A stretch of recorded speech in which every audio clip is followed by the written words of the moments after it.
برادران اسلام، السلام علیکم ورحمۃ اللہ وبرکاتہ۔ آج آپ لوگوں کے سامنے پھر چند مسائل لے کر حاضر ہیں۔ پہلا مسئلہ یہ ہے کہ نکاح کرنا کب فرض ہے، انسان پر نکاح کرنا کب فرض ہے۔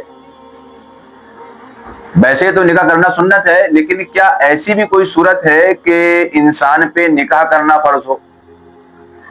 تو پہلا سوال یہ ہے کہ نکاح کرنا انسان پر کب فرض ہے، اور دوسرا سوال یہ ہے کہ ایسی کون سی صورت ہے کہ انسان کو نکاح کرنا حرام ہے۔ یہ نہیں کہ اس کے نکاح میں 4 بیویاں ہیں، یا وہ کسی حرام لڑکی جس کو شریعت نے حرام کر رکھا ہے اس سے نکاح کر رہا ہے۔ کوئی پابندی ایسی نہیں ہے کہ اس کے پاس 4 بیویاں ہیں، ایسا بھی نہیں ہے، اور کوئی محرم بھی نہیں ہے کہ جس کی وجہ سے نکاح کرنا حرام ہو۔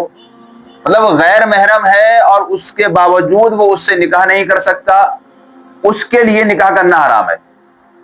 تو پہلا سوال یہ تھا کہ نکاح کرنا کب فرض ہے، اور دوسرا سوال یہ ہے کہ نکاح کرنا کب حرام ہے، اور تیسرا سوال یہ ہے کہ ایسی کون سی صورت ہے کہ ایجاب و قبول ہونے کے باوجود نکاح نہ ہو۔ گواہ بھی ہے، وکیل بھی ہے، ایجاب و قبول بھی ہوا، مگر اس کے باوجود نکاح نہیں ہوا۔ تیسرا سوال کیا ہے کہ ایسی کون سی صورت ہے کہ ایجاب و قبول کے باوجود نکاح نہیں۔ اور چوتھا سوال یہ ہے کہ ایسی کون سی صورت ہے کہ عورت سے عدت کے اندر بھی نکاح کرنا جائز ہے۔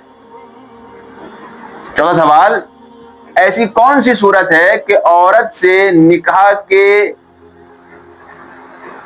بعد میں جب وہ عدت گزار رہی تھی اس عدت کے اندر نکاح کرنا جائز ہے۔ اور پانچواں سوال یہ ہے کہ وہ کون سی صورت ہے کہ حاملہ عورت نکاح کر سکتی ہے اور اس کا نکاح کرنا جائز ہے۔ وہ کون سی صورت ہے کہ حاملہ عورت نکاح کر سکتی ہے اور اس کا نکاح کرنا جائز ہے۔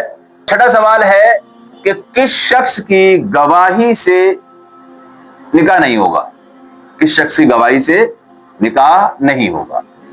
تو یہ 6 سوال ہو گئے آپ کے۔ پہلا سوال کہ نکاح کرنا کب فرض ہے، دوسرا سوال کہ نکاح کرنا کب حرام ہے، تیسرا سوال کہ حالت عدت میں بھی نکاح کرنا جائز ہے، چوتھا سوال کس شخص کی گواہی سے نکاح نہیں ہوگا، پانچواں سوال کہ ایجاب و قبول ہونے کے باوجود نکاح نہیں ہوگا، اور چھٹا سوال ہے کہ حاملہ عورت حالت حمل میں نکاح کرے گی اور نکاح کرنا جائز ہوگا۔ بڑے اہم سوال ہیں، ان کو اپنے ذہن میں محفوظ رکھنے کی ضرورت ہے۔ سوال پھر آپ اپنے ذہن میں رکھ لیں۔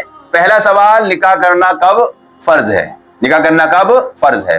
اس کا جواب یہ ہے کہ جب آدمی کو یقین ہو کہ اگر میں نکاح نہیں کروں گا تو میں گناہ میں ملوث ہو جاؤں گا، زنا کرنے لگ جاؤں گا، اور وہ نان و نفقہ دینے پر بھی قادر ہو۔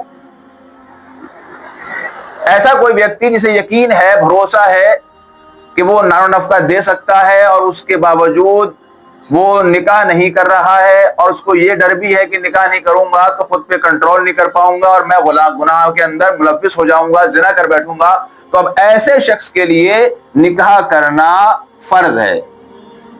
اب سوال نمبر 2 کہ کس شخص کو نکاح کرنا حرام ہے؟ کون شخص ایسا ہے جو نکاح نہیں کر سکتا، اگر کرے گا تو حرام کرے گا؟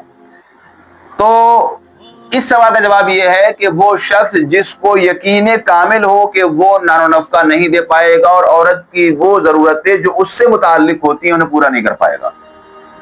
اگر کوئی شخص ایسا ہے جسے یہ بھروسہ ہے کہ میں نان و نفقہ نہیں دے پاؤں گا، اور جو اس کی ضرورتیں ہیں بیسک وہ ضرورتیں پوری نہیں کر پاؤں گا، تو اب ان صورتوں میں اس انسان کے لیے نکاح کرنا حرام ہے۔ اب ایسی کون سی صورت ہے کہ ایجاب و قبول کے باوجود، گواہوں کے ہونے کے باوجود نکاح نہیں ہوگا؟ اس کا جواب یہ ہے کہ اگر ایجاب و قبول کیا گیا، گواہ بھی موجود تھے، وکیل بھی تھا، لیکن اتنا ہلکے بولا گیا کہ گواہوں کو ایجاب و قبول سنائی نہ دیا. دھیان دیں، گواہ بھی ہے، وکیل بھی ہے، لیکن ایجاب و قبول اتنی دھیمی آواز سے بولا گیا کہ گواہوں کو سنائی نہ دیا. تو اب اس صورت میں ایجاب و قبول ہونے کے باوجود، گواہ موجود ہونے کے باوجود آپ کا نکاح نہیں ہے. اس لیے نکاح میں کم سے کم اتنی زور سے بولنا ضروری ہے کہ گواہ سن سکے. اور تیسرا سوال ہے کہ حاملہ عورت کب حالت حمل میں نکاح کر سکتی ہے اور اس کا یہ نکاح کرنا جائز ہوگا؟ تو اگر حاملہ عورت عدت میں نہیں ہے، دھیان دیں، اگر حاملہ عورت عدت میں ہے تو جب تک کہ حمل وضع نہیں ہو جاتا، جب تک کہ بچے کی پیدائش نہیں ہو جاتی، وہ نکاح نہیں کر سکتی.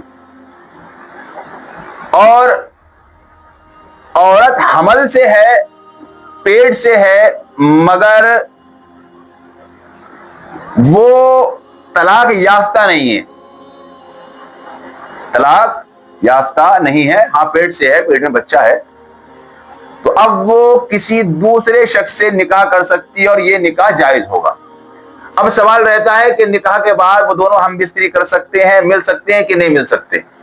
تو نکاح تو جائز ہو جائے گا، لیکن اگر بچہ اسی مرد کا ہے جس سے نکاح ہو رہا ہے تو یہ دونوں مل سکتے ہیں، اور بچہ اگر اس کا نہیں ہے جس کے ساتھ نکاح ہو رہا ہے بلکہ کسی دوسرے کا ہے، تو جب تک کہ بچے کی پیدائش نہیں ہو جاتی یہ دونوں مل نہیں سکتے. ہاں نکاح ہو جائے گا. تو پھر سمجھ لیں کہ حاملہ عورت ایسی ہے کہ جس کا نکاح نہیں ہوا ہے اور عدت نہیں گزار رہی ہے وہ. اب اگر وہ کسی شخص سے شادی کر رہی ہے اور وہ شخص وہ ہے کہ جس سے یہ بچہ ہے، تو یہ نکاح جائز بھی ہے اور ہم بستری بھی کر سکتا ہے. اور اگر وہ شخص وہ ہے کہ جس کا یہ بچہ نہیں ہے تو نکاح تو ہو جائے گا مگر یہ ہم بستری نہیں کر سکتا ہے. ایک چیز کہ ایسی کون سی صورت ہے کہ عدت کی حالت میں بھی اگر نکاح ہوتا ہے تو پھر نکاح ہو جائے گا؟ عدت کی حالت میں بھی نکاح ہوتا ہے تو نکاح ہو جائے گا. تو اس کا جواب ہے کہ حالت عدت میں نکاح جب ہو جائے گا جب کہ کسی شخص نے اپنی بیوی کو ایک طلاق دی اور اب وہ بیوی سے جدا ہو گیا اور وہ عدت گزار رہی تھی. اب یہی شخص جس نے اس کو طلاق دی تھی اس سے دوبارہ نکاح کرنا چاہتا ہے، تو اب اس صورت میں اس کا نکاح اس عورت سے حالت عدت میں بھی ہو جائے گا. اب ایک سوال اور تھا کہ کس شخص کی گواہی سے نکاح نہیں ہوتا؟ تو کوئی شخص ایسا ہے جو مرتد ہو چکا ہے، دو گواہ ہیں اور ان میں ایک گواہ ایسا ہے جو مرتد ہو چکا ہے. اب یہ مرتد شخص گواہ بن گیا نکاح کا، تو اب اس کی گواہی سے نکاح نہیں ہوگا، اس کی گواہی سے نکاح نہیں ہوگا.